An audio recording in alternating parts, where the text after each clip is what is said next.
Proverbe 22.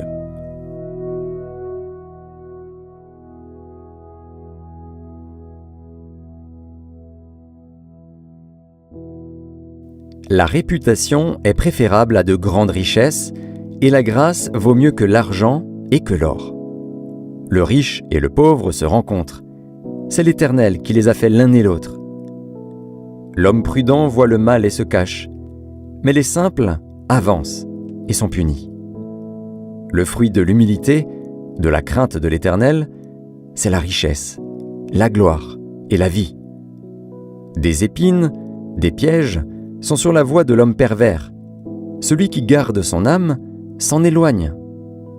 Instruis l'enfant selon la voie qu'il doit suivre, et quand il sera vieux, il ne s'en détournera pas. Le riche domine sur les pauvres, et celui qui emprunte est l'esclave de celui qui prête.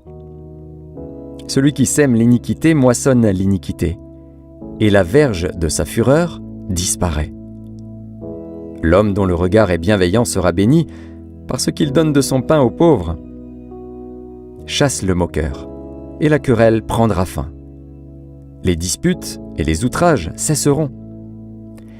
Celui qui aime la pureté du cœur, et qui a la grâce sur les lèvres, a le roi pour ami. Les yeux de l'Éternel gardent la science, mais il confond les paroles du perfide. Le paresseux dit « Il y a un lion dehors, je serai tué dans les rues. » La bouche des étrangères est une fosse profonde. Celui contre qui l'Éternel est irrité y tombera. La folie est attachée au cœur de l'enfant, la verge de la correction l'éloignera de lui. Opprimer le pauvre pour augmenter son bien, c'est donner aux riches pour n'arriver qu'à la disette. Prête l'oreille et écoute les paroles des sages. Applique ton cœur à ma science, car il est bon que tu les gardes au-dedans de toi et qu'elles soient toutes présentes sur tes lèvres.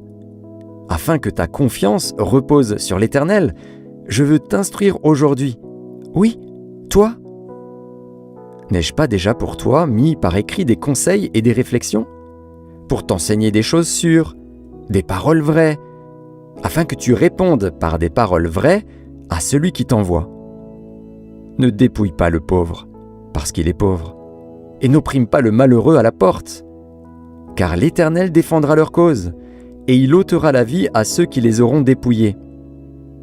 Ne fréquente pas l'homme colère, ne va pas avec l'homme violent, de peur que tu ne t'habitues à ses sentiers, et qu'il ne devienne un piège pour ton âme. Ne sois pas parmi ceux qui prennent des engagements, parmi ceux qui cautionnent pour des dettes. Si tu n'as pas de quoi payer, pourquoi voudrais-tu qu'on enlève ton lit de dessous toi? Ne déplace pas la borne ancienne que tes pères ont posée. Si tu vois un homme habile dans son ouvrage, il se tient auprès des rois, il ne se tient pas auprès des gens obscurs.